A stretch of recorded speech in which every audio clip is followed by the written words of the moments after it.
Liftoff and the clock has started.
Go.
Good evening, ladies and gentlemen. Welcome to another exciting Vobes One-Eyed Kenobi Showbie with me, Richard Vobes. Hello! It's so nice to be here on the 11th of June 2021. Yes, June. 6 months into the year. Who thought we were going to be locked down for 6 months? We've already done 1 year, haven't we, more or less? And now another year. But here we are, a bit of madness and fun on a Friday. It's Friday's show, ladies and gentlemen. It's lovely to have you here. Lovely! It's very nice indeed. And so, unfortunately, poor old lovely Julia is a bit tired. She's got the children. She's had one off school all week, and she's had the other one not on school at all. So she's a bit knackered. So she said, do you mind, Rich, if I bow out today? I said, of course, it's very, very fine. So it's just me today. So I'm wanting lots of inspiration and entertainment from your very good selves. Don't forget, you can give us a call on 0793 4790 602 302 118. That number again in Chinese is 0793 4746 790. You can give me a call and be part of the show. Why not on a Friday night? If you've never rung the show again, have a chat to the old Vobes One-Eyed Kenobi. You can use that number, I believe, to contact me on WhatsApp if you're worried about the cost of the price of a phone call. I believe it works. I think we've tried it once or twice, but you're very welcome. Anyway, here we are. on a Saturday night. New beginning. Hope you enjoyed that. Well, I want to say a big thank you. Big thank you to Mark Burgess, who popped in to Worthing today, and he came and knocked on the door a bit like this. Richard, let me in. And I said, no, not by the hairs of my chinny chin will I let you in. So he said, I've got gifts. I opened the door as quick as a flash. And actually, it was the doorstep challenge. He said, I can make your whites whiter than white. I can make them bluey white. I said, I don't want them blue. I want them cream. Can you do cream? He said, I can do better than cream. I can do biscuits. Biscuits. Yes, biscuits. Not misfits. Biscuits. He came with lovely presents. And so I opened up some of the presents. Some were biscuits, but I've been scoffing those. Delicious. Nice. But he also brought in some nuts. I said, but I'm already nuts enough. He said, you're going to be nutty tonight in the show. So I said, yes, all right. He said, I think you're smelly. So he brought in some lovely smelling stuff for my bath. I should be getting into the nude later and rubbing this into the old naked body. It'll go across the old scales and aged skin flesh. Molten brown. It's actually molten, molten lead that you skimp onto your body. It's very nice. Apparently it gets rid of all calluses and corns. I had corns for my No, I didn't. And he said, here's a lovely beer, Whitstable Bay beer for you. And I said, oh, thank you very much. I said, I'll have it on the show. He said, what? He said, no, wait till you get that bloke from overseas. I said, what's his name? Yes, from the Britain Yankee. I said, oh, yes, I will. So the next time I get a show with the lovely, what's his name, whose name I've now cannot remember, who I know very, very well. What is his sodding name? Anyway, him from the Britain Yankee. Can't remember his name, feel embarrassed. But Mark remembered. I mean, I've only stayed in his house and whatever. Anyway, so he said, well, when he has a next show, you could be in it. And I said, yeah, that sounds perfect. So that'll be that. And he's also got me this lovely card. Isn't that nice? Oh, why, that's a lovely card. So I said to him, I'll open it on the show, which is what I'm doing right now. And here it is. Look at that. Lovely. Oh, that's nice. Fresh flowers from the garden. And it says in here to Richard, he says, I have to say, he says, please don't cough when you read my card. What? He says, just to say that you do wonderful things with your YouTube channel. You manage to swallow it whole, you can balance it on your nose, and you can shove it down... What? Oh, no. So he says, I am so pleased to have discovered them, and I look forward to each new instalment with curiosity. Yes, everybody looks to see what I'm up to with curiosity. You keep up the excellent work, Mark B. Thank you, Mark. That's very touching. That's very touching. Isn't that nice? Thank you so much. And also, he sent over via PayPal. He says, you're so marvellous. He said, I've sent you a massive donation of £752,000. £752,000, ladies and gentlemen. So I don't need to do this anymore. So goodbye. No, wasn't quite that much. Wasn't quite enough to retire on, but it was a very lovely gesture and I very much appreciate it, so thank you so much. So there we go. Now we haven't done the roll call, so let's do the roll call. There he is. Mark Burgess is out there, and of course I meant to mention that he dropped some lovely stuff round for the lovely Julia. Well, he dropped it round and I took it round to the lovely Julia, and she was very, very thankful, including some wonderful wind chimes, which apparently if you get them in the right position, they will play this wonderful tune. Something about, I sat on a ferret the other day. Something like that. It goes a bit like that. I don't know whether you've noticed it. But anyway, that's pretty much it. So let's do the roll call and find out who is out there. Let us try. Hang on, get rid of that. Let us have a look. See who we've got here in the Vobes sphere. The roll call. And on the road, the Vobe call tonight, ladies and gentlemen. Lovely Julia is out there. Says good evening, Richard and everybody. I'm not on this evening. I need a bit of rest, but I'll be here chatting and watching and listening and moderating, which is marvellous. Daniel Watkins is out there. Kerry Baldwin, Anna Jones, Jackie H.W. We have Tall Podge Rog in Guildford, who's also watching with goggle eyes. What is the Vobes up to today? He says. We also have out there Mark's Adventures and G-Ramps, which is lovely to have you both also gawping at the old Vobie. By the way, Mark Burgess came in and he sat on this very chair here. His noble presence was in. He saw the setup of the studio and he was gobsmacked. Yes, I accidentally whacked him like that by mistake. It wasn't by mistake. He was going, my God, what a load of old cobblers this is. No, he didn't say that. Why would you say that? He was very impressed. And so thank you very much, Mark, for coming in. Who else have we got out there? Station Master's Choice. We have Joanna Jones, Rich M. Hi to you, Rich M. Rita Loy says, time for silliness. Plenty of that here. And many others who are coming. Dave Baker, hello to you. I've seen you for a while. Nice to see you out there. Andrew Norris is here as well. People talking about football. I'm not quite sure. Is there some football being played today? Probably the Worthing Wanderers are out wondering where the goalposts are. I think they do that quite a lot. Edward Moulding, nice to see you, Edward. Thanks for coming by. Good to see you. Sensible Paul, Ernie Sammet. We have, of course, Audrey Forbes Hamilton is here in her Inglenook, which is always a good place to be. And Genevieve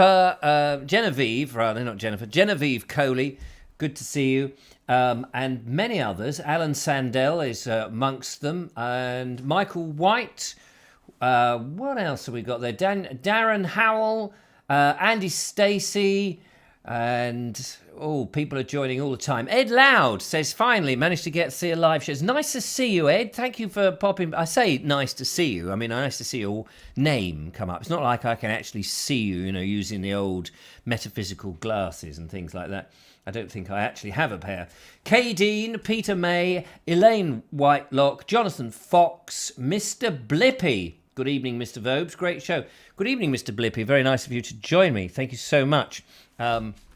I hope you are well, wherever you happen to be, whatever you happen to be doing. Sean Roberts, Alison O'Brien, Nigel Sadler, and Robert Croser as well. It's very good of you to come. And if I haven't mentioned your name, many, many apologies. I can only say that I am so eternally sorry. You will be sorry, Vobie. I know, I will be sorry. So apologies for that. Anyway, we have some videos for you. We have videos from Jackie, who's going to be looking at Finty's Field. I wonder if you can guess where Finty's Field is. Bernie he's actually found the river Rother. You try saying that with your teeth out. Picked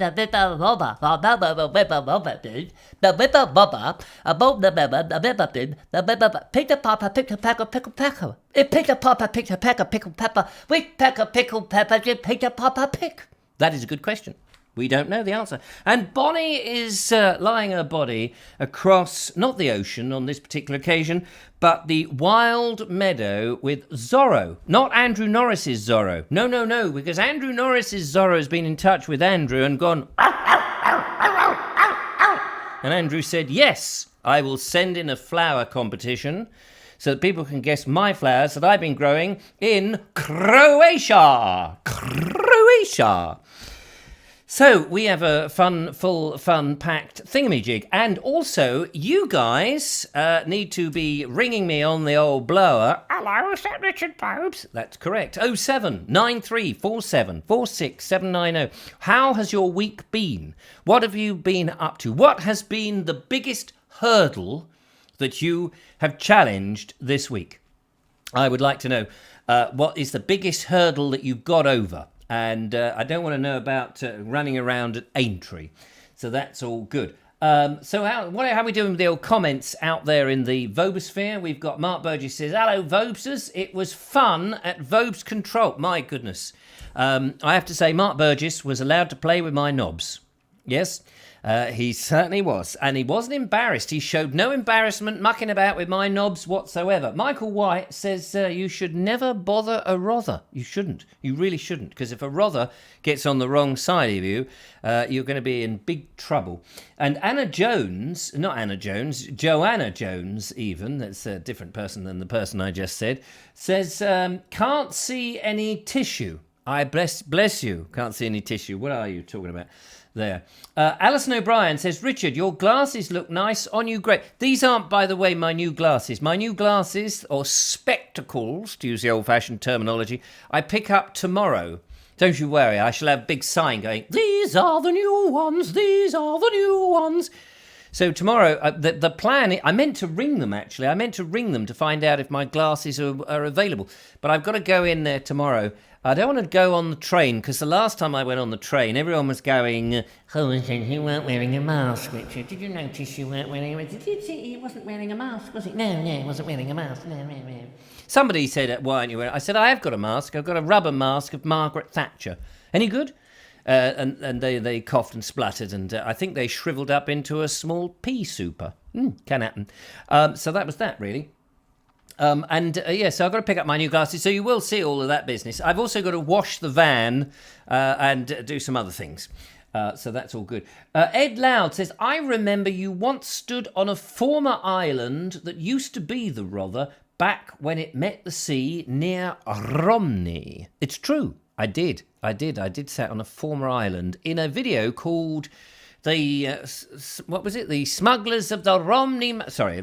The Smugglers of the Romney Marshes by Herge's Adventures of 1010. Episode 1, The Crab with the Golden Claw. Part 2, The Dog with the Glittery Nose. Section 5, The Fire That Eats. Category 6, The Wimple That Wumbles.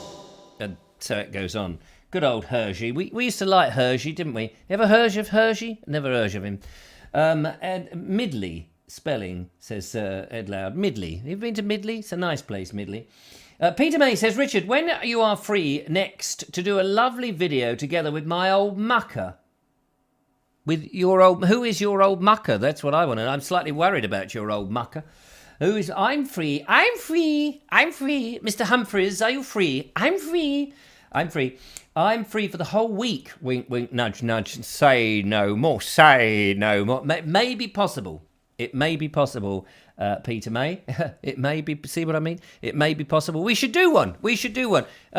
Find somewhere nice and jolly and friendly and interesting and all of that. And if we have a day where it's not thunderously pouring with rain, I will certainly consider it.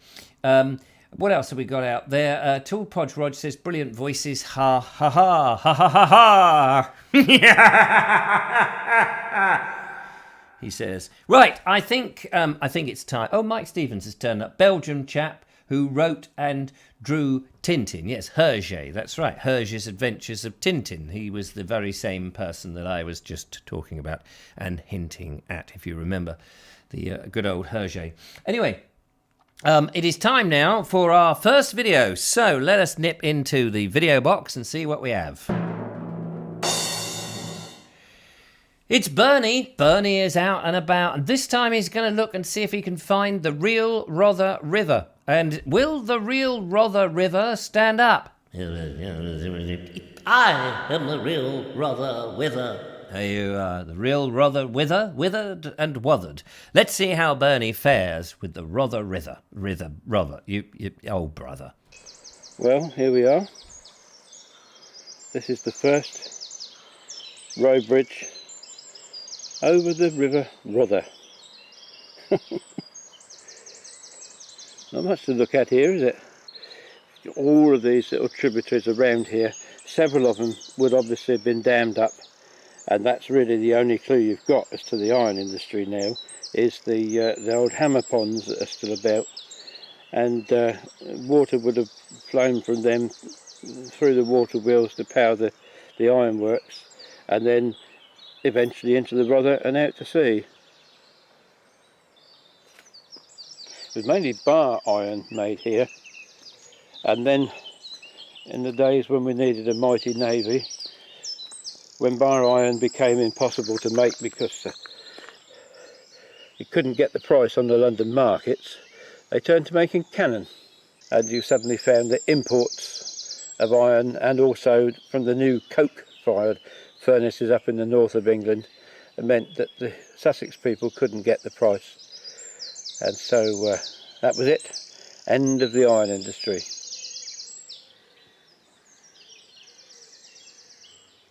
Do you know, it almost looks as something has gone along here and widened this bit.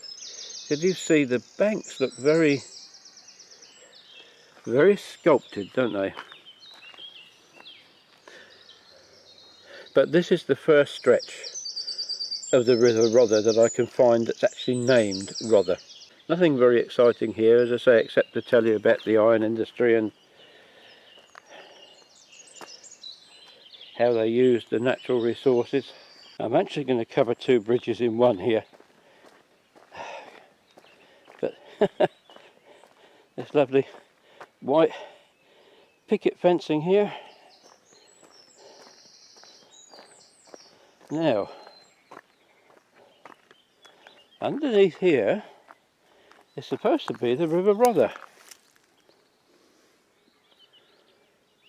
which doesn't look very much there, does it?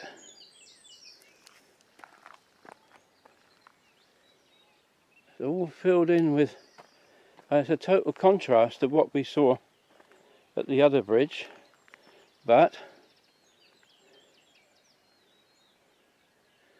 according to the map, that's the River Rother. Looks rather stagnant, doesn't it? Although it's quite wide, but look at all the, see over there in front. Did you hear that? That was a cuckoo.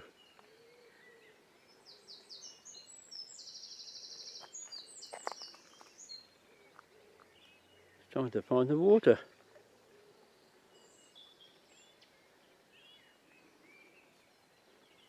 There it is. That, yeah, smells a bit stagnant too. I'm at this next bridge here, and I'm looking along a stretch of water, although again it's not moving. But you see how a channel was clearly made for it down there with these stone abutments. And this particular bit of water is known as the Hammer Dyke.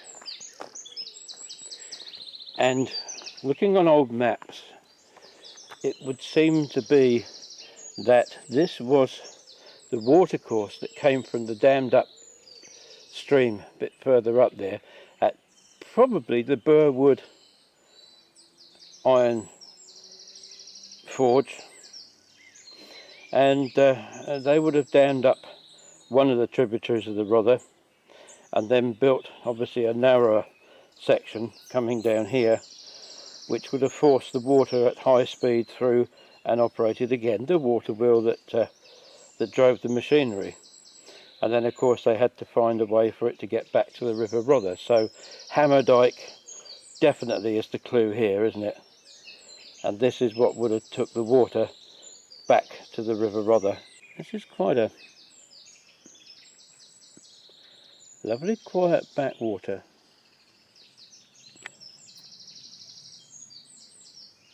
Shame we can't see the things that we can hear singing, but there you go. Now the thing is, I'm a bit confused here. It doesn't take much, ladies and gentlemen. Great video, by the way. Lovely to see you out and about in the locality, Bernie, and not stuck there in Wales. But the Rother. There's a Rother in East Sussex, there's a Rother in West Sussex, and I believe there's a Rother in Yorkshire. Seems to be a lot of Rother. It's a lot of bother to have the Rother, but it's very easy to get confused which River Rother you're talking about, isn't it? Because I remember that, isn't there in somewhere near Pulborough the Rother Players? Or was it in Midhurst or somewhere around there? There was the amateur theatre drama, the Rother Players. I remember them. There's a River Rother in certainly in West Sussex, and a different River Rother, different Rother, River Rother, different one.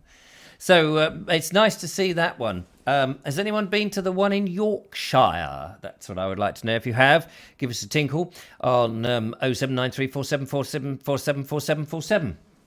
Isn't that a Boeing? Wasn't there a Boeing 47474747? It went at 47 miles an hour. I think that's why they called it.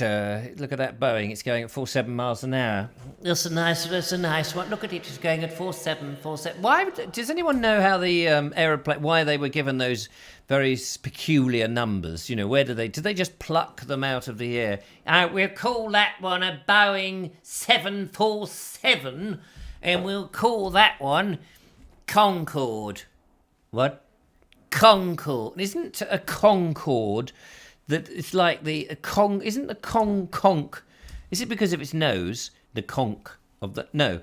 The Concorde, isn't the Concorde like the sort of patio bit at the front or the bit in the reception? Is that called the Concorde? Or have I got that mixed up? Who knows? You know, when you say Concorde, some names become so world famous, that actually the original meaning of it becomes, you know, nonsense. Nobody really knows what it is anymore. And they go, "Oh, yes, I'll see you out on the Concorde." And you go, "What? In the aeroplane with a dropped nose?" No, stop mugging about. Hence, says Mark, hence. People don't use that word very often, do they? Hence, such a lovely word. Don't sit on the fence. Hence the nasty pricks up your bum. Anyway, he says, hence Rother Rither with ham. It's always nice to sit by the Rother Rither with a ham sandwich, I always think. A small town for South Yorkshire. There we are. A lot of controversy around in Rotherham, but let's not talk about that on this show. Jackie HW says Concorde because of the alliance between the British and the French to build it. So what does that mean then? What is the definition? 07934746790. What's the definition of Concorde? Is one a con? Was that what the French gave us? A bit of a con? And we just acted in accord? Who knows? Or was it that it was brought, you know, actually it wasn't, it's supposed to have broke the supersonic sounds barrier. I don't know if it was supersonic, but the sonic sound barrier. Was it because it was brought along on a cord? Was it something like that? Did the pilot play an accordion? And was that a bit of a con? We have a phone call to answer all those questions. As ever, we have an expert on hand. Let's find out who the expert is. Hello, caller. Welcome to the Vobes One-Eye Kenobi Shobi. Good evening, Richard. It's someone with an expertise in being loud. Oh, marvellous. We haven't heard your dulcet tones on this show for ages. It's lovely to have you back. No, it's lovely to actually catch the show for a change, but I'm trying to catch up non-live, shall we say. Non-live. So I'm a few weeks behind. Are you? Well, don't worry about that. We improve with age, apparently. Either that or we get more dotty. Anyway, have you any knowledge about why Concorde is called Concorde and what it's got to do with the French and the other people, the British? Well, I'm under the impression that Concorde is the French word for an agreement or getting along, shall we say. Oh, I see. And of course, there was an agreement between the French and the British to build it.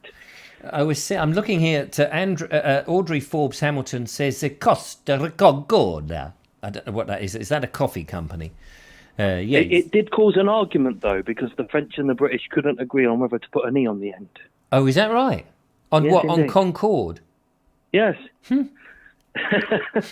Of all the things to argue about. Well, they do. I mean, we have enough words with silent letters, have we not? Don't we indeed? That should be a TV series, Silent Letters. Silent Letters. You're tuned in to Silent Letters. And here is an edition of Silent Letters. Let me read one to you. Next week, at the same time, we will read more correspondence from the Invisible Man. Anyway, Concord. So that's enough of that gay banter. So are you still down there on the Romney Marshes? Oh, I wish I was. No, I'm still in Essex. Oh, you're still looking after your dad? Yeah, still looking after my dad. He's really not doing well, but I have managed to get him out in Grandad's old wheelchair and do a little exploring. So that's good of you. Yeah, that's been quite fun. It's like old times then. Yeah, exactly. It was. I was out on a walk with my dad, and someone recognised me. I couldn't believe it. Really? What from what? Was it the postman or the? Apparently, they'd seen me on the internet.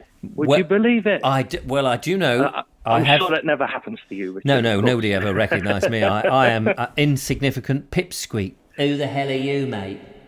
Nobody knows who I am, luckily. But no, I was in this country park in Havering, just strolling through with my dad, and someone shouts out, Ed, shut up, you're too loud. Did they ever say I think that? they heard me coming, you see. Oh, bless them. That's nice. They're nice to be recognised, as long as they've got a nice thing to say. If they say, oh, well, we know you. Yeah, we got a bone to pick with you. Because I didn't have a clue who it was. So no, well, this is it. I've heard you say that before. That people come up to you. They know you, but you always know them. You always think it's the worst. You think, oh, it's the tax office. Yeah. You think, hello, somebody. They go, I know you, and you go, no, you don't. And they go, yeah, we do. Coming to break your thumbs. Yeah, exactly. You owe us money, mate. Yeah. You owe us money. And they think, no. And then you hope that it is a nice thing, So especially when they say, oh, yeah, I've seen your video, you came to our town. And you think, what did I say? What awful thing did I say about their town? Yeah. So it is difficult sometimes. So was it a pleasant encounter with this person who knew you? Yeah, really nice. And once he said who it was, I knew exactly who he was, and I'd spoken to him on the internet, but never seen his face. So yeah, just didn't recognise him. But he recognised me because I'm pushing the wheelchair, and I'm sort of quite well known for pushing my granddad in a wheelchair. So. Yeah, they said your granddad's looking younger. Whatever it is you're doing, it's working a treat. Audrey Forbes Hamilton says, just to cut in, sorry, Ed, Costa Concordia was the cruise ship that the captain crashed and ended up on. He said, oh, yes, I remember that. The captain who went a bit too close to the shoreline because he wanted a wave or something. He was showing off to some lover. And was that the one that caused the big oil slick? Or I don't know. I just think it's... Lots of people sadly... perished. No, I don't think it's... I think that everybody was all right, if I remember rightly, good, but he was round in the coast of somewhere. If it's the same one, Audrey would let us know. And as he said, we can get a bit closer on this, because there was somebody on shore that he was trying to impress, that how he could clip the clip that, I can get really close and wave. I'm sure he unzipped something and flopped out something to wave at his friends. I don't know what that means, but I've just read it off a piece of paper. But unfortunately, it went aground and flopped over. And his previous job, says Michael White, was the captain of the Titanic. He'd come back. Sean Buttermer says, where's Dumpman? Dumpman has, he couldn't, it was Wednesday's show he was going to be on, and he couldn't make it. He got in touch, says, unfortunately, something had come up. He couldn't make it. Apparently, his cruise ship had flipped over on the side, so he's just talking to the people who make the inquiries. So he will be over soon, so don't panic. We will make a big announcement when Dumpman He'll be back when he gets things on track. Yes, it's very good. I like that, you see. Yeah. He's got some DVDs to plug, so don't panic. He will be here trying to flog them on the show. In his, I love the way he films things though, using high 8 tech. Yeah, low tech, and a chopper. He does like to get his chopper out, and I'm hoping to get back to my filming. We'd love to see in one in the near future. I've held off because of I just couldn't do it justice. I wanted to get my sound quality up, and obviously after Grandad passed away, I didn't really have the finances to even purchase a microphone. So bless you. I'm exploring with my dad and Yes. finding my dad lives in such an amazing area, and he's hardly ever seen it. It's really quite sad, really. He's where he lives counts as a London borough, but it's one of those fake parts of London where you're really in Essex. And it's so green and leafy, and he's in like a little valley between two lots of green land, and one stretch just goes all the way to the sea, and there's only about 5 or 6 roads before you get to the sea. Right. And even in the other direction, there's a few like large parks and things like that. You could easily get lost in for Wait, the day. hang on. Which part? Where is it? Did you say it was near the sea, and yet it's in a London No, borough? no, What part? goodness, it's not near the sea, but it's just that if you head in a certain direction, Right. there's only about 6 roads before you get to the sea. It's in Havering, so it's a Havering. London borough. Yeah. But it's quite a nice area. I don't think there'd be a lot to film as such, but just for a few short films, I'm sure in a few months I could do it justice. If might even be able to get my dad in on the tricks if he's still with us. Well, I hope he is. I'm slowly planning things, but I do want to get back to Greenwich and finish doing Greenwich justice as well. But there's plenty of time. I'm always planning these things and never doing them. No. Oh, well, I'm sure it will happen, Ed. I'm sure it will. Yeah, I'm sure it will. Mark? And then one day I'll get to the Romney Marshes. Yes. That's my ultimate goal. I definitely want to... well, we need to get you down here to do a show with me live. Oh, absolutely, yeah. That'd be fun. great. That'd be fun. Anyway, I better buzz off and let someone else call in or let you show a video. Are you a bumble? Not today. Not today. Bumblebee, buzz off. You see what I mean? I don't mind. But lovely to. I'm glad you. Thanks you for ringing in and letting us know that you're still alive. Because we thought, oh golly, I hope it's not another viewer that's got pissed off with me and gone somewhere else. Absolutely not. Absolutely not. Just my dad needs a bit of help between 8 and 9 in the evening. So yeah, it's a convenient time, isn't it? Yeah, very inconvenient of him. But take care, everyone. And just before I go, thanks to everyone who did send me messages. It was lovely to be missed. So, yes, you were great and missed. Have a nice evening, everyone. Bye. Yeah, look after yourself, Ed. Take care. There we go. That's the lovely Ed Loud there. Ed Loud. And he's been away because he's been looking after his dad. And if ever that was a good excuse, that was it. Ladies and gentlemen, top man. You're watching The Vobes Show. I'm Richard Vobes. It's the 11th of June, 2021. And we have a flower quiz coming up from the lovely Andrew Norris. We also have a video from Jackie, which will hopefully put your mind at rest when you go out into the field, because she gives us a beautiful view of this wonderful field. And Bonnie is also out there. It's a sort of nature programme this evening. So if you want to get down with nature, then that's nice to know. What a lovely gent, says Rachel T.S. Absolutely. We do you know we have the best audience? We may have a small audience, but we have the pick of the best. And thank you for choosing the Vobes Show to come along and have therapy afterwards, which is what everybody needs. So let's go into our I need to do a little sting for the quizzes and things. I never know when they're coming in, but we do have a flower competition. This is from Andrew Norris, and he says, here's a group of pictures entitled Flowers in My Field. Let's see how many Vobesters can identify them. That's a good idea, I think. So I have not got the answers, so Andrew Norris will be supplying the answers when he is ready. So here we have, these are grown in his field, remember. Can you identify them? Here is the first one. I'll zoom in to give you a bit of chance to see it. If you know the answer, then let me know. And that will be good. I'm going to try and, whilst you're doing that, I'm just going to, hang on a minute, I'm going to put a bit of background music on and see if you can hear this. I don't know if you can hear this, but here we go. Oh, it helps if I actually play it. There we are.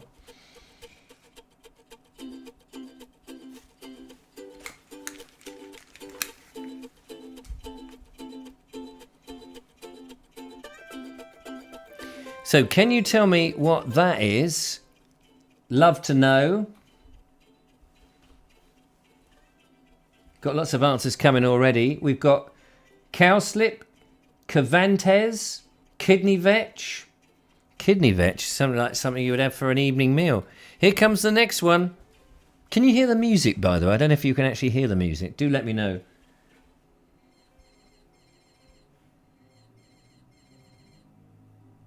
Station Master's Choice saying this is vetch. We've got yellow vetch, angel's trumpets, kidney vetch. Bravo. Oh, kidney vetch was the correct answer. The first, was that the first one? Kidney vetch. Oh, Jackie says you can't hear the music. Don't know why I bother then, really. What about now? Can't hear the music. It faded out. How about now? 2. Corn cockle, says Mike Stevens. And let's try 1. this one. Oh, that looks lovely. Look at that purple one. Go.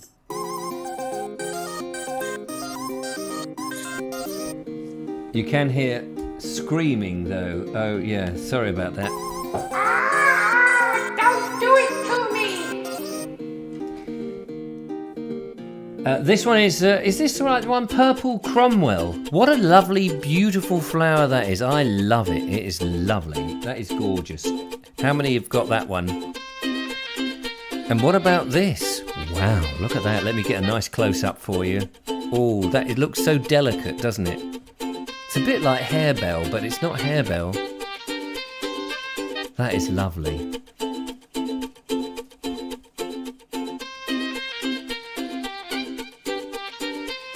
So I'm a bit confused because there's a delay. I never quite know which one is the correct one. Is that bladderwort, rampion, Celine Dion, campion, a bit like an orchid? What is it? Anybody guess? Music's run out now, by the way. And here is another one. Is that the last? I think this is the last one we've got. What do you make of that one? These are all... Oops, they're all grown by Andrew Norris. Well, I mean, they've all appeared in his field. I don't think he's planted them. By the way, Mr. Norris, whilst we get there, is that round-headed rampion, aliens. I planted all those seeds that Andrew sent me last year. I have no idea if any of them are coming up. Some things have come up, but nothing specific that I could identify. There we are. Bladder campion is another one. Anyway, that's our little quiz there. How did you do with that? Did you get them all? I think that was the last one on that. I don't have the answers. So that was... I can't pronounce that. Grandiflora, something... Orlea grandiflora. They're all wild flowers. They're all very wild. You can't cultivate them. You can't do anything with them. They just pop up out the ground if you've got the right things. Or unless you've got the seeds, of course, and then you shove them in, and then they do come up. That was the imprint of the school loos. Don't know what that means. Don't know why I've got the headphones on. Don't really care. So Michael White's score was 0. Bad luck to you. And probably Linda Kane most likely got 28 out of 5. So well done to Linda Kane. I think Linda Kane probably is the winner there. So she gets the winner, the Michael, as we call it in the trade. The Michael winner. She gets it, ladies and gentlemen. A night out with Michael Winner. You've got to dig him up first. So, time now, ladies and gentlemen. We will take your calls. The telephone system is glowing hot, red hot. It is. There's smoke. So many calls. In fact, the whole server is about to collapse. I know you're very keen to give us a call on 07934746790. It's a very difficult number to remember. We should put it on the screen so that people can actually remember it, because it is worth remembering. However, ladies and gentlemen, it is time now for me to try and find wherever the control panel is, which I seem to be struggling to do at the moment, to go into the video box and see what video we're going to play next. Well, here we are. Yeah, that was Bernie's. You didn't know that we were going to play that. Jackie HW has gone into the Flinty's Field. Let us go and have a look at Flinty's Field and see what it is all about. A very personal one, this one. So sit back and enjoy.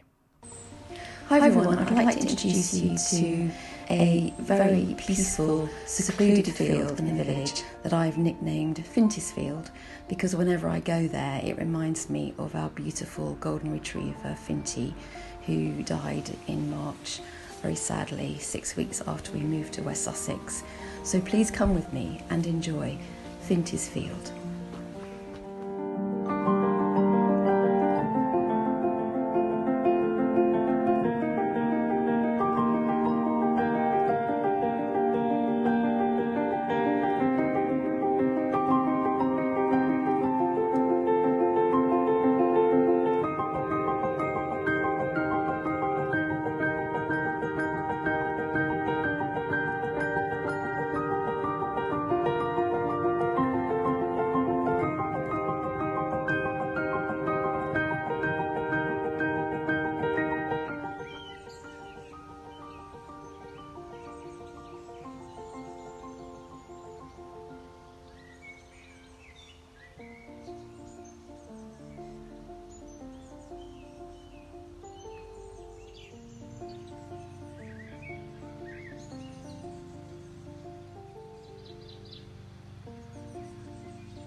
And there it was, Flinty's Field. How lovely. Isn't that lovely? That was gorgeous. Thank you so much, Jackie, for sending that in. Absolutely splendid. Beautiful field with all those wildflowers. We seem to get a lot of wildflowers on this show. Maybe it's because we're all a bit wild, and lovely to see them all. By the way, Sean James Cameron texts me to say that actually the answers are on the screen during that quiz because they're all labelled up. I don't know if you could see them. So I'm just going to shove them up again. And he says they were on the right-hand side. Oh, dear. Let's have a look. So there we go. Look, that's the answer right up there. The first one, for those that don't know, was kidney vetch, Heic. I don't know what that means, but that's what that one is. The second one on this was purple Gromwell, which is another HIEC. I've got a feeling that is the picture format, is it? HEIC, like a JPEG, I'm assuming. So that is purple Gromwell. So interesting. I've never heard of the word Gromwell, but there you go. And this one here was the tassel hyacinth. Beautiful picture. Thank you very much to Andrew Norris for sending that. And the bladder campion. And you can see why it's called a bladder, isn't it? It's very engorged. And I think finally the Orlea grandiflora. So there it is. I'm watching on such low resolution I can't see the names. It's all Lego to me, says Ed Loud. I'm sorry about that. But anyway, yeah, so if you do send in pictures, don't label them because we may catch what they are because for some reason the picture names come up in the side. Oliver Cromwell. Yes, he was a very nice bloke. He had a brother, I believe, who was something to do with the English Civil War and became something to do with the alternative parliament. But who knows what happened to him? Probably nothing. He probably had his head chopped off. Now, in my email box, I'm just going into there because Mark Burgess, lovely Mark Burgess, has also sent in a number of pictures as well. And he says, I found this little one amongst the growth in my garden. And unfortunately, the focus is a little bit out, but don't let that worry you. It is a ladybird, and I think there is another version of it there. Lots of interesting greenery at the bottom of his garden. He showed me a picture of all the poppies. I think we might even have that actually here. And he was telling me about his garden when he came in, and he was saying, I'm going to sort it all out. Let's have a look. More guesses needed, he says. Hang on, what does this one say? Doesn't say any more than that. I'm not quite sure, Mark, what some of these pictures are referring to. Can anyone identify, I think, what that is? And this might be another. That looks like a lemon. Is it a lemon tree? It's a bit out of focus, that. If anyone could tell us, that would be good. I'm just rattling through these emails that Mark has sent in. Help, Bonnie, what's this? Oh, right, here we go. Another one to be identified. Can anyone tell us what that is? And no point looking at the numbers because that just is the name of the photograph. If anyone knows, that seems to be growing at the top of the hedge. It's like some ornamental plant that's crept in from somewhere. Ed says, is it grape or gooseberries? Oh, look, we're getting gooseberries coming up. Gooseberries. Do you like gooseberries? Who likes gooseberries? And that is Virginia Creeper. I think, didn't she top herself, Virginia Creeper? Didn't she? She was an author, wasn't she? And she topped herself down in near Lewis, down there at Rod Mel. Very nice bloke, Rod. But he didn't like his Hell Mel Marys for some reason. And she shoved Virginia Creeper, didn't she? Am I thinking of the right Virginia? It might have been Virginia Hound. Was it Hound? The Hound of Virginia. The Sherlock Holmes and the Hound of Virginia. I can't remember. Anyway, one of them woofed the answer down. In the river, says Emily Champion. That's right. Yes, she woofed it down in the river and was never seen again. Apparently a few stones in the little pockets like that. And, look what I found. I don't know, I just found that in my pocket. I don't know what it is. Is it an ear stud? I'm not sure. Or maybe it's not a timepiece. Actually, if you rub it, you can go back in time. If you could go back in time, here's a question for you, seeing as I'm filling.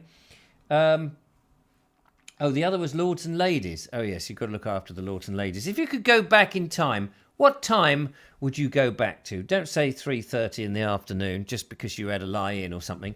What time would you go back to in period of time? What is the time that you would go back to? Give us a call. 0793. Somebody, I'm desperate now. Somebody to call me in, or we'll have to end the show. 0793 4746 790. What time period would you like to go back to, and why? What's so specifically interesting? Now, I know that Ernie Sammet, he would love to go back to the 1940s and fly the Spitfires and Hurricanes. I appreciate that. Go up there on a sortie and get shot down by the Huns. That's no good. Beware the Hun in the sky. But what period would you like to go back to? Station Meister Choice says 1934. Sean Buttermer says 2020 to go back in time. Yes, thanks for that. Who would like to go back to 2020, for example? That would be a lovely time to go back in, especially if you were furloughed. You might all be wanting to go back to 2020 if you were furloughed next year, when perhaps you're not furloughed and maybe you don't have a job. We might all be going, remember those days? Do you remember those days when we used to... What do you want? Pound of potatoes, did you say? And what else would you like? Some what? Coffee? Obviously, when you go into the supermarkets, it's quicker to get served like that most of the time. Robert Croser says, I'd like to go back 5 years. Obviously, would you go back, if you could go back and speak to your younger self, what would you say to yourself? What piece of advice would you give to yourself? Don't get hooked on the Vobes show is probably one piece of advice that many people would say, but take that to one side. If you could go back in time and offer yourself one piece of advice, what would it be? Get in touch, 0793 4746 790, or try ringing that number on the WhatsApp app. I never quite understand. Can somebody tell me why it's called WhatsApp? Most peculiar name, WhatsApp. It's an app. I don't need to explain what an app is. We all know app is short for application, and it does this thing on your phone. It's because we've dumbed down everything. 1979, says Dave Vad. But why? I mean, don't just give me these random numbers. Kerry Baldwin wants to go to, but why? Why would you want to go back to that? I need to know why. Give us a call, 0793 4746 790. We've got a bit of time before the next video that Bonnie has sent in. That would be good. Daniel Watkins says, don't be too sensitive. No, I try not to be too sensitive. Sean's Allotment Garden says, bus driver was leaving people on the bus today if they didn't have a mask on, but the bus driver didn't have one on. What do you mean he left them on the bus? You can't leave people... What do you mean left them on the bus? What do you mean he didn't stop? Here we go. We have a phone call. Let's find out who that is on the line. Who's on the blower today, calling up the old Vobes on the show? Hello, caller. Welcome to the Vobes show. Oh, hello. Yes. About these years, you know. Yes. What year would you like to go back to? It's Mark Donny McLeod up there in Lancaster.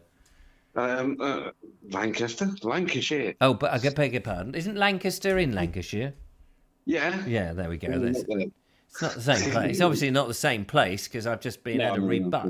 A rebuck? A reburk. What is it? A rebuck? Sunburk, yeah. Yeah, Sunburk. Anyway, yeah, where would... Yeah, I'm thinking of going back to say, I don't know, the 70s. Oh, the 70s. Okay. Any particular reason for the 70s? Yes.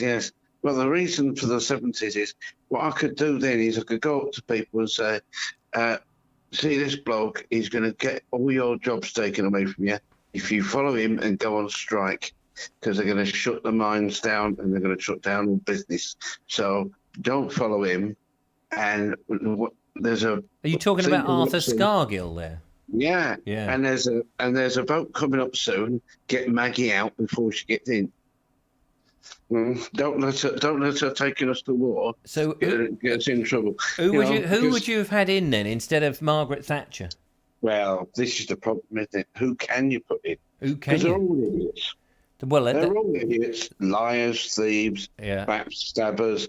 You know, they don't care a monkey's about it. It doesn't matter how far back in time you go or how forward you're going to go. In time, politicians are all the same. They're out for themselves. Whatever party they're from, they're always out for themselves. Do you think the only thing they've ever done for us, one thing, is entertain us? The welfare state and the NHS. It's the only thing they've ever done for us in all history. In all history? That's the only thing they've ever done for working men. You know, the working class. Right. Everything else is for themselves. And even that, really, if you think about it, is for them as well. Because if you look at it this way, if you've got a fit and healthy workforce, you can work them longer and make more money out of them. If they're all going to be sick and die off, you're going to have problems keeping in well-trained, good workers. So if that's the case, and I think that's a very good argument, by the way, if that's the case, why do you suppose that they're not letting people go back to work now by getting through Freedom Day? And we've had all this time where they've, kept people away from work and shutting down industries.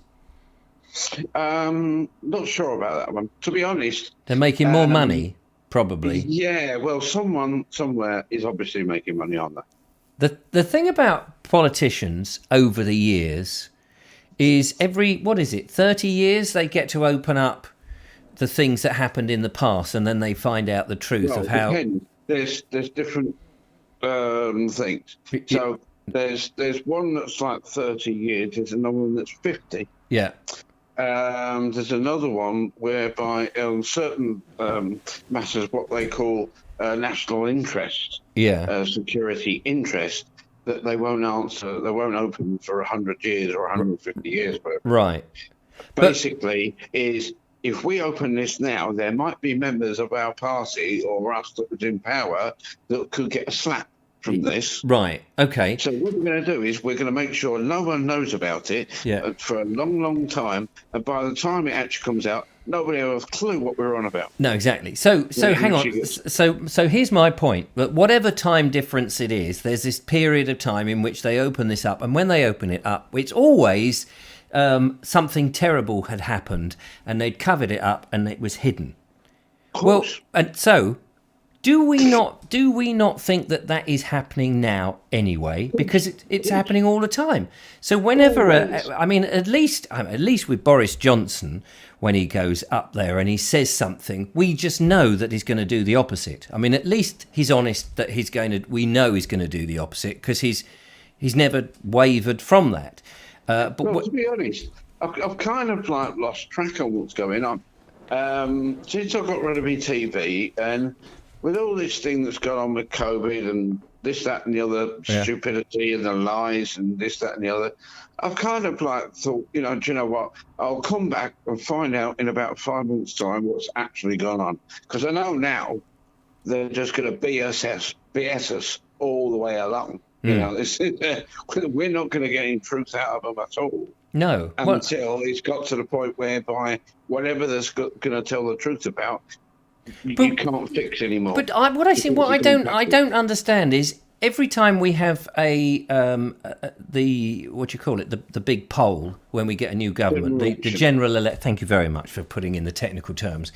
Every time we have a general election and they print a manifesto, and they do this obviously every time, and every time it's the same old nonsense in there. We're going to invest in the NHS, we're going to educate people better, we're going to be better this and better that and better that.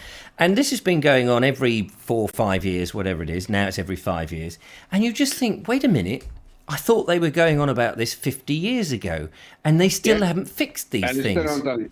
You see, and this is the thing, you see, if you were a smart, clever person, you had lots of money, and you had clever people behind you, you'd start up a new political party. And what you do from day one is you put up a manifesto, and then you'd say, right, before we even get elected, these are things we're going to do now, and we're going to prove it to you. So what you do is you go out and you do little stuff that, that just helps people out, and you do it, and you prove it to the public. So when it comes up to a generation and say, these are all the things that these people said they were going to do, and they didn't do. Yeah. These are all the things that we said we are going to do, and we've done them. Yeah. So you know who to vote for, don't you? Well, you do. I mean, Here's our manifesto for the general election. This is what we're going to do. And the first thing we're going to do is get rid of corruption. Yeah. Well, and weed them all out. And you know that bin that was in what was her name? Theresa May. Mm.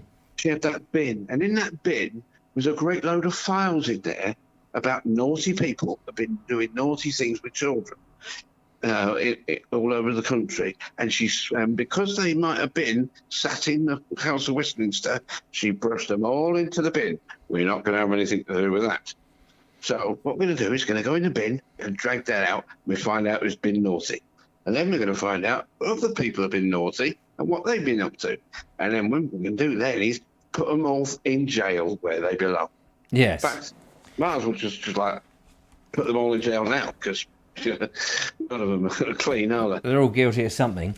I just don't understand some of these long-term problems that they say, well, we're going to invest, this is going to be a 10-year plan. And you know right away, well, you won't be in power. So as soon as the next lot get in, they're just going to stop it. We can make all the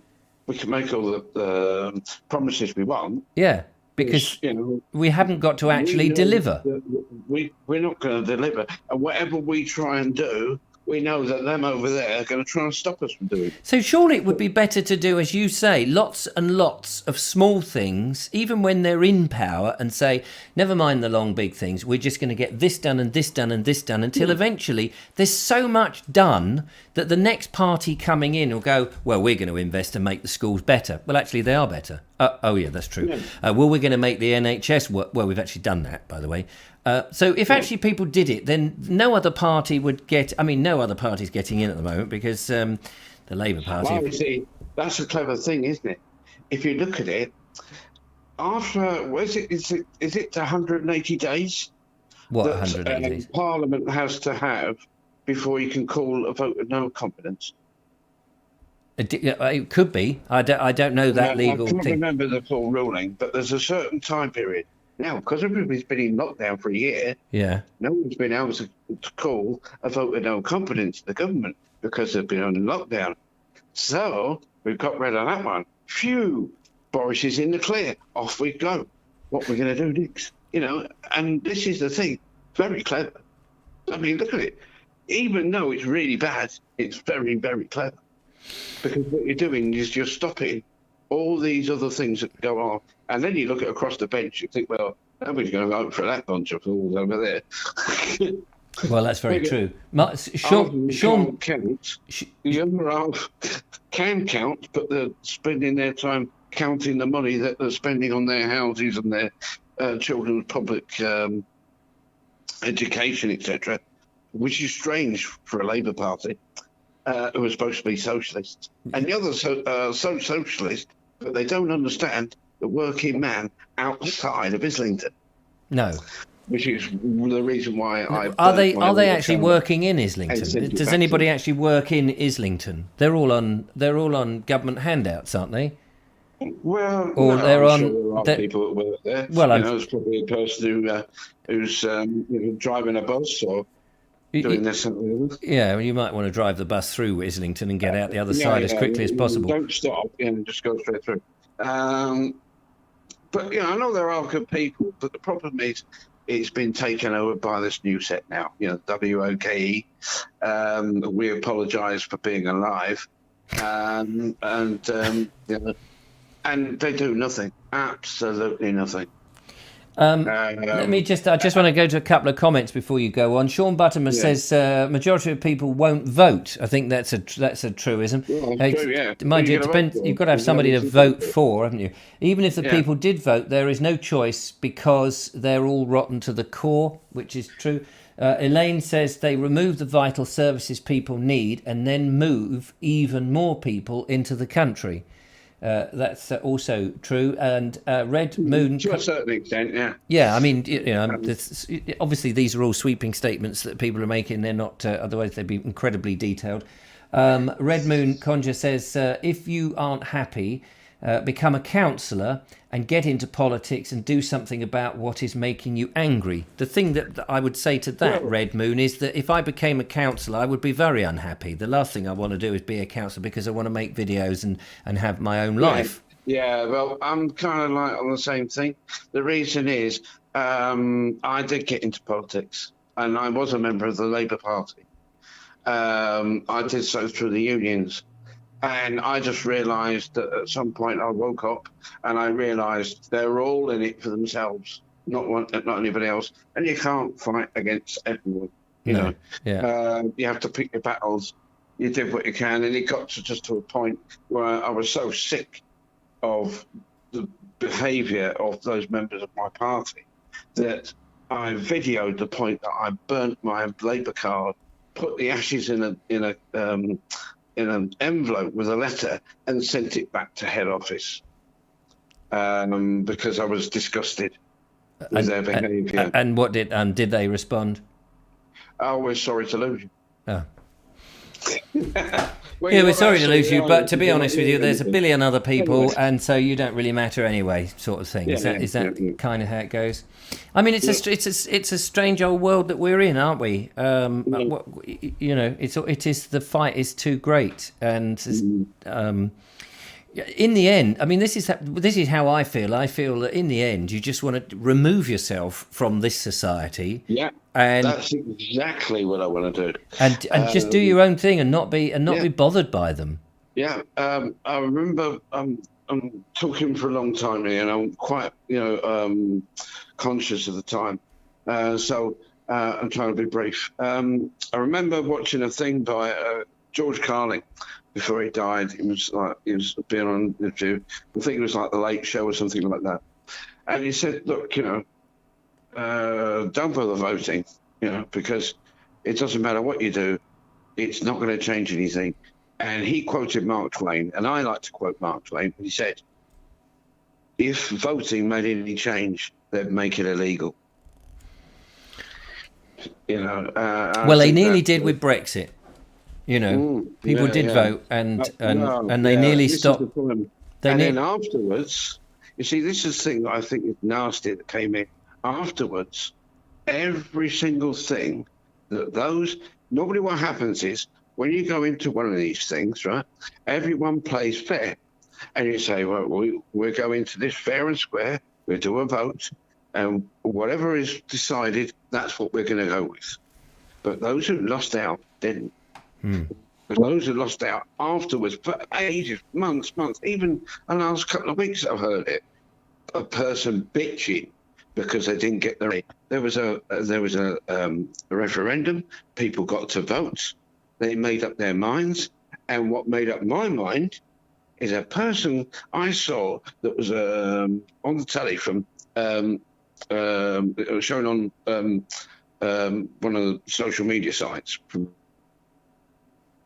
It was a member of Parliament from the other side, who said, "What are you doing? You don't know what you're doing. You're idiots. You don't know what you're voting for." And that made up my mind. Exactly. As soon as he said that, I thought, "Thank you very much, mate. Brexit, big cross." Exactly. Thank you. You just made my mind up for me. Up until then, I was on the border. But you telling me that I'm too thick to know what I'm voting for, it's just made up my mind. I know, me. and Brilliant, excellent. I mean that the Brexit thing is. I mean, I know people may have a different opinion of whether we should have had Brexit, but it was a referendum. Well, we came to a decision, and this is the way I look at it. This is why I made up my mind. Yeah, because I've been in the party, you get to know a few things. What's going on.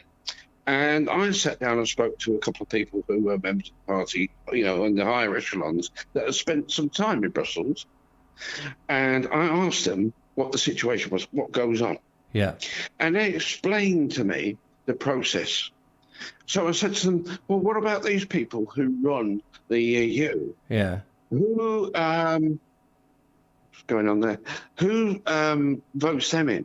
He said, oh, no, they're put in by the Commission. Yes, so unelected. What you're saying is these people who are running our lives are unelected. Yes. No, So how does that work if they're supposed to be democratic, exactly.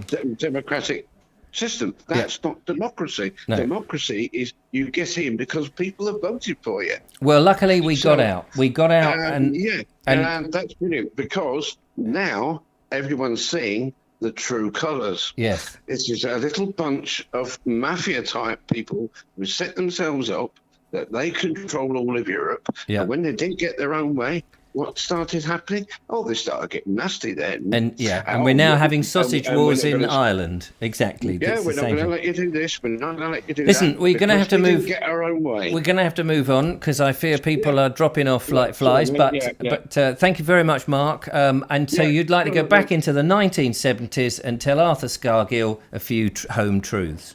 Yeah, I would show him my middle digit. And your middle digit, marvellous. Take care, Mark. Lovely to talk to you. Take care. Bye-bye. There we are. That's Mark Donny McLeod. A little bit of politics there. I hope you don't mind a little bit of that. And it's all opinions. You may disagree with the opinions. You're entitled to disagree with those opinions. We're all friends here. At least I hope we are, even in a mad show like this. Red Moon says, I can guarantee I'll be isolating within 2 weeks of returning to school next week. We are the only workplace where a room has to isolate if one tests positive and others places don't. Well, let's hope that on the 21st that Boris sticks to his data not dates rubbish and that he actually says Freedom Day and you don't need to isolate and you don't need these silly masks and you don't need any of this nonsense and that we can get back to normal regardless of the variants because at one day we've got to learn that we've got to live with this thing. Let's go into the video box. And our last video tonight is from Bonnie. And Bonnie is out in a wild meadow with her lovely dog, Zorro. So I'm in a lovely, lovely meadow. There's a lot of birds flying. There's Zorro Zorro bombing my video. And if we get down quite low,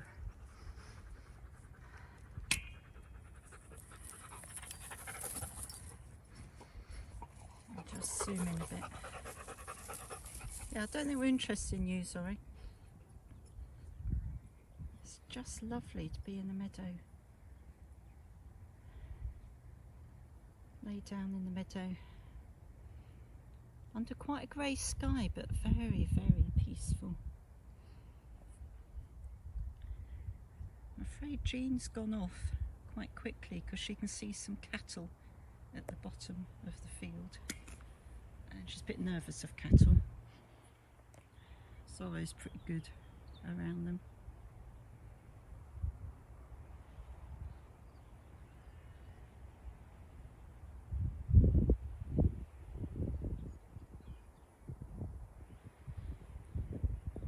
I'm going to stay here for a bit and watch the grass.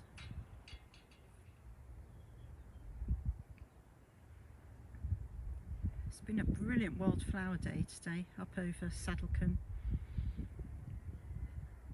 You can hear the sheep in the background. I'm going to go right down low. Right down low.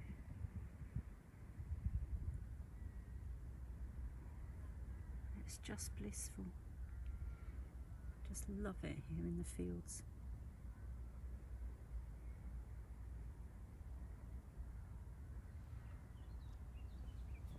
There we are. I hope that's calmed all our nerves. It certainly calmed mine. Lovely to see. Thank you so much, Bonnie, out there in the fields with all those lots of grasses. We've had a bit of a naturey show out there in the fields today. Have you been out there in the fields? Weather down here has not been the most sunny. We've had quite a bit of sunshine recently. And then the last couple of days, we've had a bit of overcast sky. I don't know what it's like where you are. I'm hoping that we have some nice weather because the SMT are going for a picnic. The SMT, I should say, is the senior management team. If there is a senior management team, these are those who I have to listen to. They are above me, who look after this show. That's Matthew Holdsworth, the lovely Julia, Richard Suggett, Mark English, and Judith, who is probably out there. She is. Is she out there today, Judith? Moderating. Unfortunately, Judith can't make it because she's got a lovely new puppy that is taking up most of her time and taking her for walks all over the place, even though Judith is out running Emily Champion, I think, because she goes for runs and also seems to be going swimming. She darts across the... she's down there in Deal, I think you are, Judith, aren't you? And you swim across the channel to go and get your croissants. And then you have some of them, and then you swim back again, and it's very nice. But yeah, the senior management team will be having a picnic. Have you been out for a picnic recently? Where do you like to go? What kind of picnic do you... And what do you take? What is the best... Give us some advice on stuff to take on a picnic, because we're going to try and think of some bits and bobs. And will you be taking cakes? Have you got some chutney, bit of cheese, the old ploughman's, a little bit of ham, all that kind of stuff? Love to know. Yeah, Judith is there. Thank you very much, Judith. She's probably just making sure that she's got the blubber oil ready for her Saturday morning swim. I think she goes a little bit further. She just swims down to the Algarve and has a little bit of Porto there and then swims back up, although she doesn't have to go quite that far to go to the Algarve is south, isn't it? So that's all good. Sausage rolls, says Rachel T.S. Nice sausage rolls would be good. Can we all see a poppy photo, says Julia. Can we see a poppy photo? Has anyone got a poppy photo? Homemade bread. Oh, yes, I've got some homemade bread, actually. might be making some homemade bread tomorrow because I will probably run out of the loaf that I have baked the other day. Take an armed part... Oh, it's gone. It's gone. I have blubber, says John B, around my midriff. If anyone wants it, John B will happily hand over some blubber so you can rub it all over and keep yourself warm as you go for a swim across the English Channel. Kerry Baldwin says, we had a picnic Wednesday at Bo Peep. Where's Bo Peep? Little Bo Peep has lost her sheep and doesn't know where to find them. Give them a shave and they'll have a rave and everything will be great. David Vad, by the way, has sent in some more music. You may have heard us play a little bit of music. But when the lovely Julia is in next, he's got this rather smashing tune. You may have heard the I Sat on a Ferret the other day. That was great fun. He's rewritten that as a special tune now to go across the room. I thought we'd just have a quick listen to hear how that sounds. I can't actually hear it.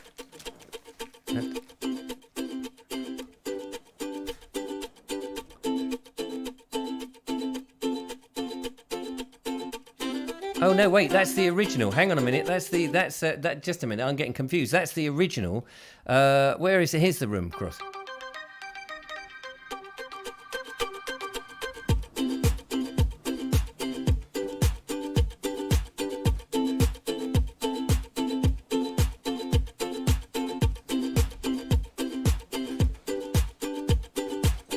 Hum along if you know the words. I sat on a ferret. I sat on a ferret. It was just the other day. Yep, the I sat on a ferret just the other day. Rhythm. That's Across the Road. Thanks to Dave for all that hard work on the music that he's put in. Alan Sandell says, Sat on the Ferret will be the next big hit. If you've not heard it, you'll have to retune to one of the earlier versions of the show. Sorry, I just bashed the things, falling to bits here, ladies and gentlemen. Yay, Sat on a Ferret remix. Absolutely. Boots and Cats. Not quite sure what that means. Mute, says Andrew Morris. Mute. Sorry, I will mute it next time round. We'll do our best to play all these things. Mute, says Robert. Everyone wants me to mute it. I'm not going to mute it anymore. It's all good fun. We do like it. Catchy little tune, says Judith. And scones, clotted cream and strawberry jam. That's something for our picnic. Thank you for the advice on that. What else? Grammy material. Oh, yes, very... my granny, if she was around, would love it. Unfortunately, she doesn't. Can we have the original now, please, says Joseph Suter. The original. I've used the original in the opening sequence, which we'll be playing shortly. But if you missed the opening sequence, here is another version. Here is the opening. But I haven't got the lyrics completely rewritten. But here was the opening sequence of today's show, which will be the end sequence as well, if you wish to have a gander. Oh, hang on a minute. I've got to be in the right mode to be able to press the button.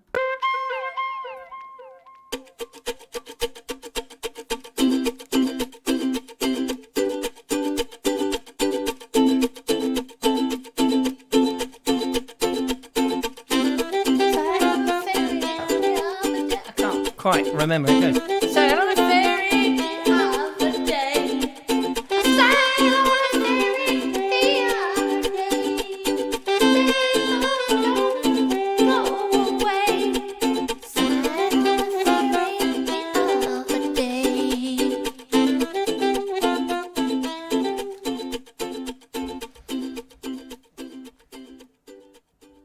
Anyway, there we are. That's the little bit of nonsense I knocked up. Looks like a Brexit video. Yeah, thanks. Probably is. Mark's Adventures says, I had a picnic today. Crisps, 2 butties, cheese and spam with pickled banana and a slice of fruit cake. Did anyone see that thing about or hear about that thing about the seeds? We mentioned it briefly the other day about the seeds, the oil seed and all of that oil seed rape and vegetable oil being a tractor thing for tractors and engines, and actually it was then, so you should use olive oil and lard. I demand the ferret song, says Sean Buttimer. You see, that would make a much better Eurovision. I didn't see the Eurovision. I don't follow all that sort of nonsense. I demand the ferret, he says. I demand a ferret. It beats Sonovision, whatever that is. Josephine says again and again. You're all too mad. We've got 8 minutes to fill, ladies and gentlemen, or I can disappear. If you want to give us a call and have a go at singing to the ferret song, you'll be very welcome. Has anyone got a good voice? Who's got a good voice out there? I gather that, Josephine, why don't you give us a ring, because you say you've got a good voice. 0793 4746 790. You could sing to the ferret music, and we could lay down a track. How about that? Nigel Sadler, yes, that could be a contender. I sat on a ferret the other day. It takes a little bit of time for me to sort of oil up the old voice. David Vad, we're getting the Ibiza Club version. Absolutely. Weasel by it, says Michael White. Excellent. Rod has got to go tonight. Good, great show. Thank you very much, Rod. Lovely to see you, and thanks for your email. Yes, I shall wait to have a word with Paul about you know what. Sean Allotment says, I'll make sure we play I Sat on a Ferret at your funeral. Yes, please do. You're assuming that you outlive me, of course. Mind you, you might do. I haven't had any of those injections. I'm writing the verses as we watch, says the lovely Julia. I'm running it. My voice is going. Snoravision. Oh, the song beats Snoravision. Oh, yes, thanks very much. Eurovision contender. Yes, okay. Brilliant. Well, as we're sort of pretty much close to the end, Daniel Watkins says, I sat on the ferret the other day. Has anyone actually sat on a ferret? I'd like to hear somebody who has sat on a ferret. That would be hilarious. I have a song, I slipped on a squirrel, says Emily Champion. Oh, I'd like to hear that version of it. Slipped on a what did you say? On a squirrel. I'm sorry, I'm just trying to adjust this thing. Here we go, one more time.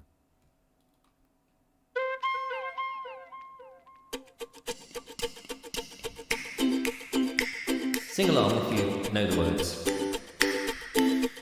I've got some written here.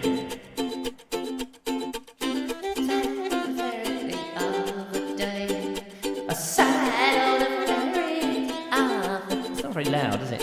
I sat on a ferry the other day. It bit me in the rudest way. Can't even walk all the way, 'cause I sat on a ferry the other day. Yeah, well, I think we've had enough of that, don't you? I think we've had enough. I can't. It's funny how, you know, the moment has passed. That is this week's tune. Next week, at the same time, another completely different tune by somebody else. They don't put ferrets down their trousers up north, said Audrey. Why don't they put ferrets up and down their trousers? That's a very good and sensible thing to do. Ferrets do have very noble faces, do they? Or is that knobbly faces? I sniffed a polecat. Does that count? I sniffed a polecat the other day. I slipped on a squirrel every way. Compo. He had a ferret. Yes, all creatures great and small. That was good. No, Audrey, they're upset. I was walking my ferrets years ago and an American tourist asked me, what kind of dogs are those? Says Jim. Did you really have ferrets? It definitely counts. There we are. That's the Eurovision Song Contest. I could listen to it all night, says Josephine. It's a shame you didn't ring in and give your version of it. Anyway, there we go. That's it for tonight, ladies and gentlemen. I think we've had quite enough of that. Thank you so much for tuning in this evening. Back again on Monday, I think. So big thanks to Jackie with Flinty's Field, to Bernie and the River Rother even, and to Bonnie with the Wild Meadow and Zorro. To Andrew Norris with his flower quiz, lots of flowers and bits and fields in that, and a little bit of water as well. So there we are. Next week's song, I've never met a Latvian I've liked, says Sean, which is great. And yeah, you just said that twice. Julia says, if anyone thought up any verses or bridges, please email to richard@vobes.com and we will get the song put together. Dave Baker, great show. Have a lovely weekend. Thank you very much. Lord Jeffrey says, brilliant show. Night, everybody. Night, nurse. Look after yourselves. Thanks for watching. Do take care. Have a wonderful weekend, and we'll see you next week. Until then, thanks all. It's been lovely to be here. Thanks to Judith for moderating, and to the lovely Julia, who sadly couldn't be here tonight, and to all of you lot, and everybody who's made it possible. Don't forget, you can support the show by going to thebaldexplorer.com and putting a little donation in. It always helps to just pay the electric bill, and keeps me from having to do a proper job, so that I can be here to try and facilitate. Till next time, goodbye!